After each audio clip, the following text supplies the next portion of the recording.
Welcome back to Only Here in KC with Juan Gutierrez, and I'm so excited.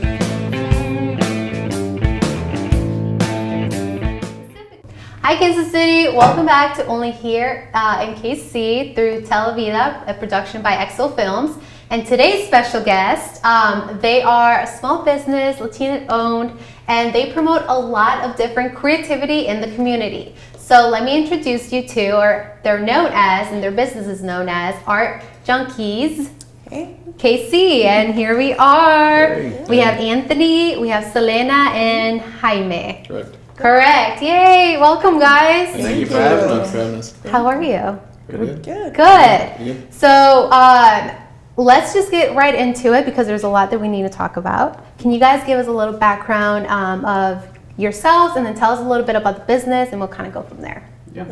So I'm Anthony. This is my wife Selena and my brother-in-law Jaime, and us we make up Art Junkies.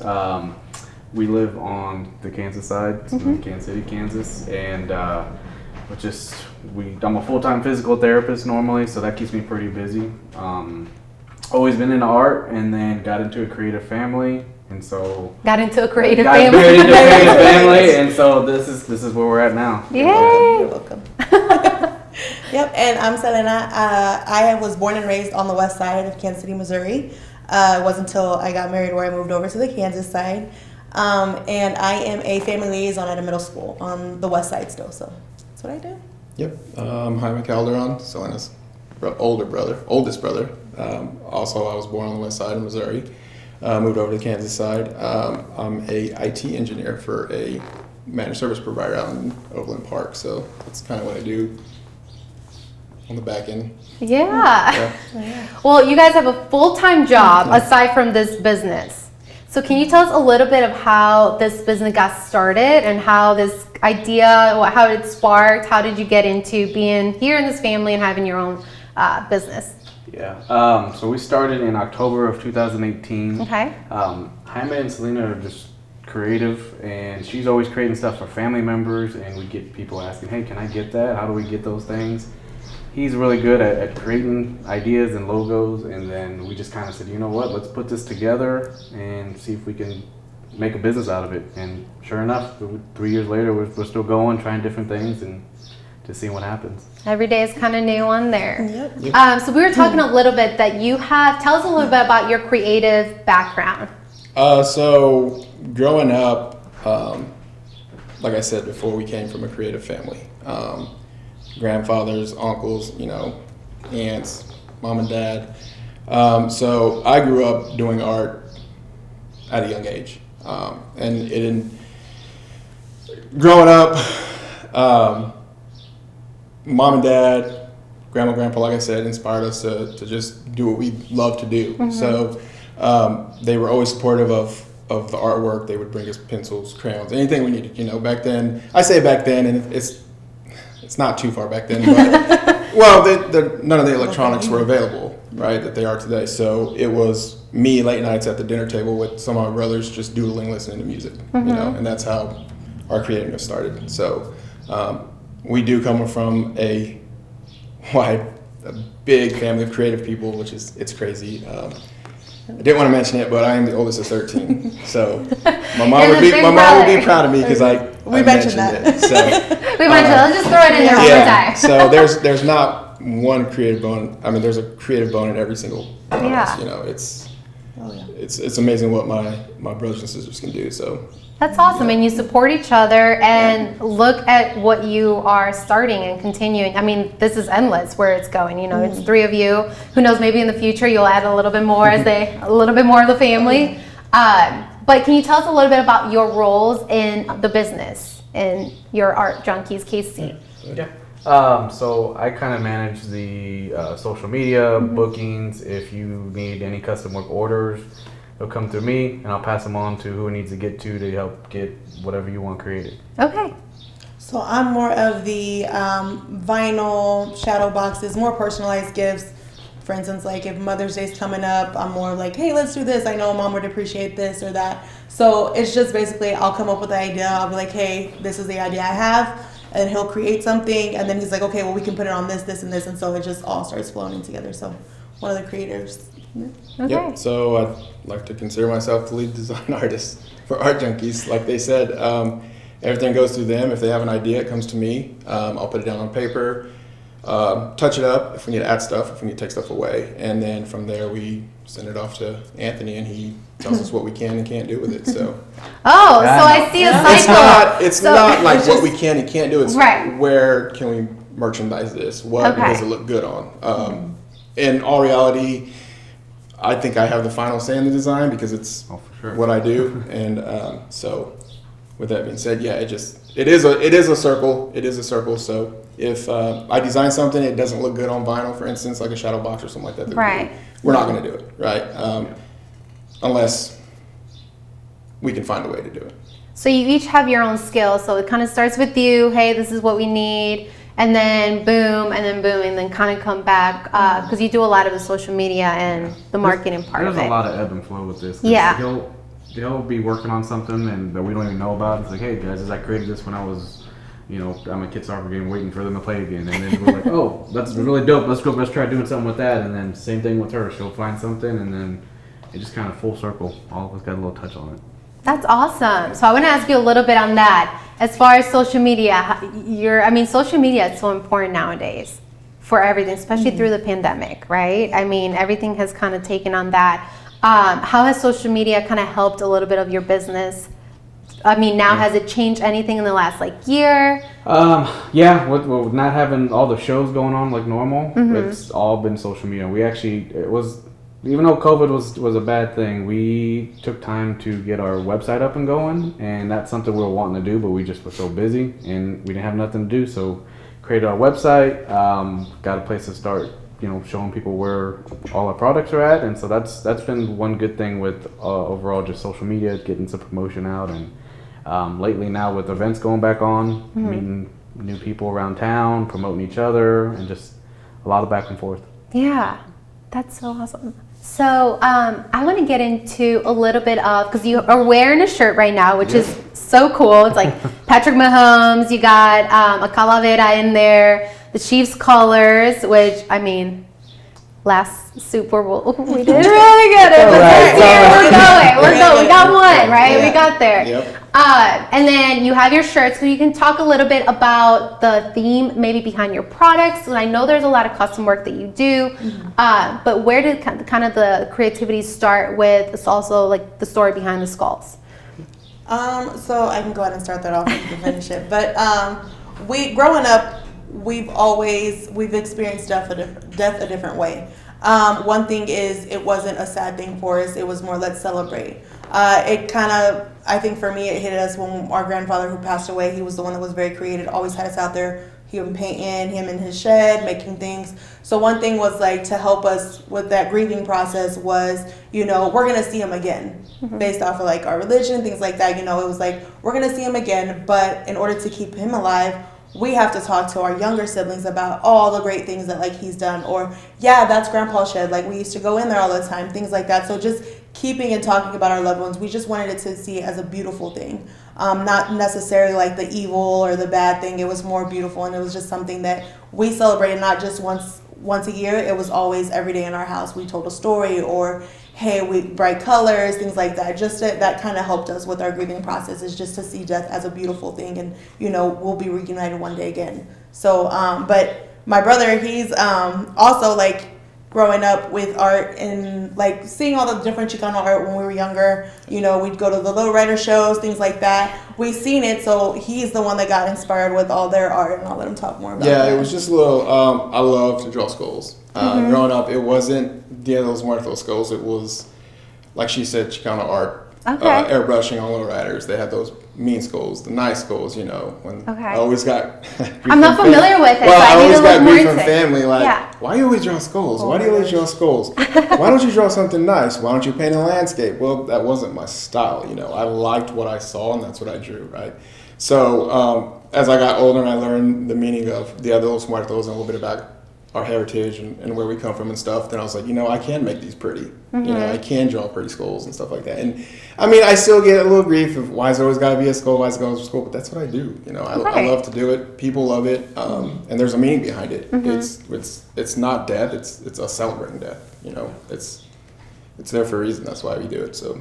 And you were mentioning earlier, you know, that was beautiful is that, you know, like death does have that sad emotion to it. There's a lot to it. There's grief that comes with it. But after, it's more of, you know, the whole meaning of the memories, celebrating the memories that you had with those people, which really a little bit to Dia de los Muertos in the culture. That's kind of what the day is. There is some religion and more towards it, but it's the celebrating of the life and that remembering, you know, you mentioned that in your family you do it pretty more often than Dia de los Muertos is more like a yearly thing, but you do it more in your family. It's something that has developed and now it's in your work, which is awesome. So yeah, and then I think our first event, the one that he booked us, was around that time too, Dia de los Muertos. So we're like, hey, okay, let's just do this. And then people were just like, oh, we love it. Like, can you put it on this? Can you put it on that? So we're like, all right, well, we'll just run with it. Here we go.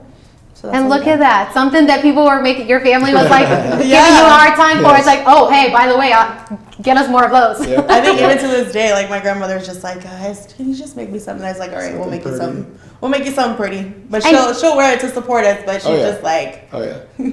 And well, tell us a little bit about that because, of course, like you said, you know, it kind of has that background of some skulls and you have that artwork, like I said, in your shirt and other prints that you may have. But what other work do you provide? Because I know we say kind of like personalized gifts. What other work can you do for the public just so they know?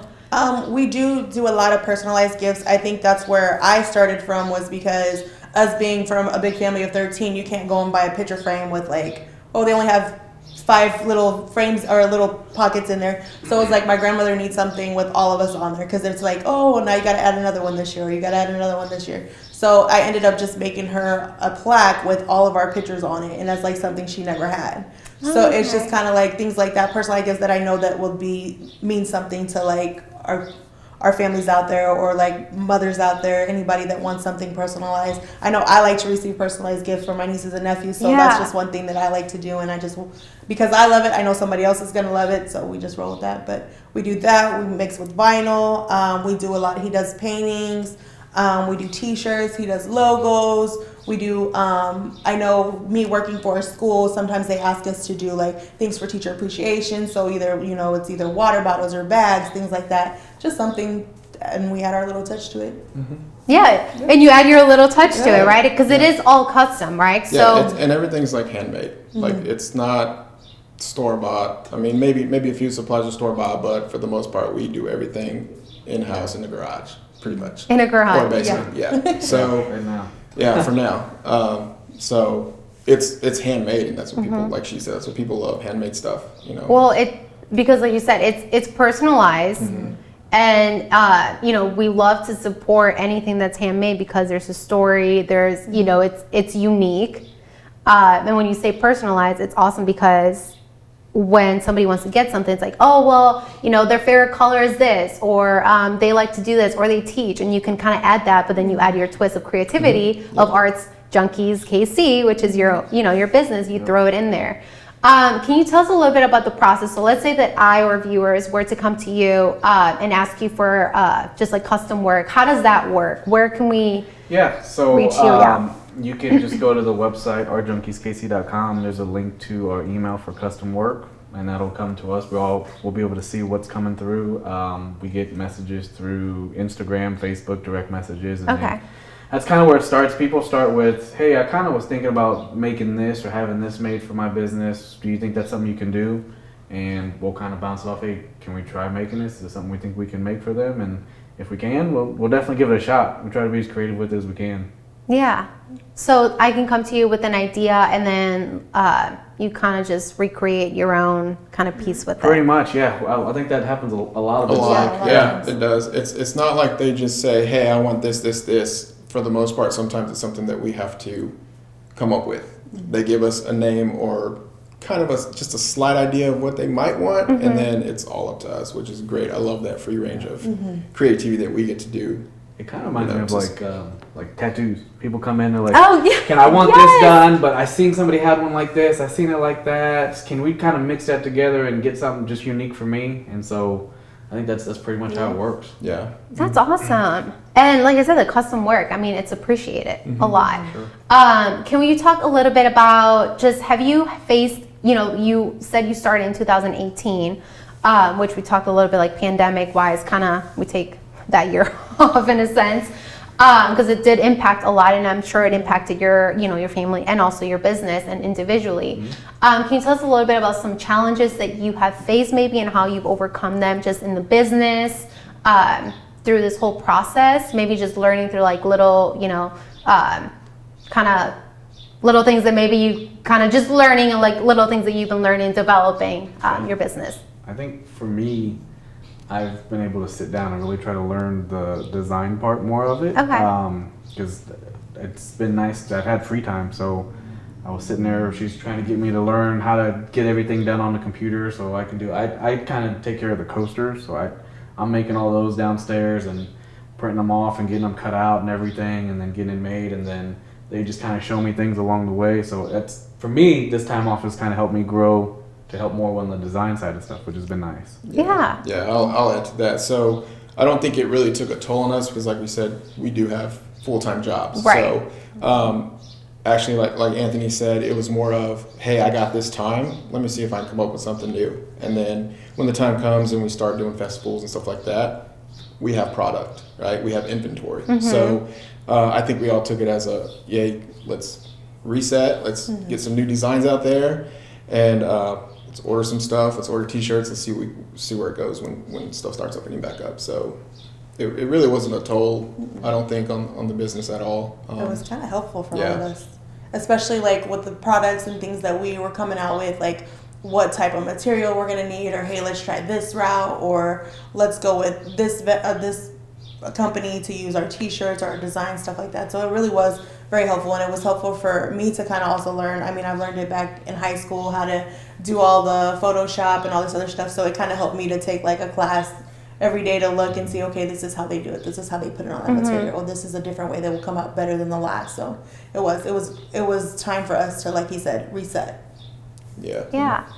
Do you have, I know this is kind of like a loaded question as well, but do you have like a certain, I guess more creatively in a sense, that a piece that is like a favorite one, maybe something you've come up with? I know it's like a really tough question, I'm sure. So if it was up to me, I wouldn't get rid of any of the original pieces I've done. Okay. Just because any piece that I can put down and I like it, and that's rewarding for me. It's an accomplishment, and it's like, do I really want to get rid of it, right? So it is a loaded question. It is hard to answer that question, just because, like I said, every little piece I love, right? So if there is a piece that I don't love, they're not even going to see it.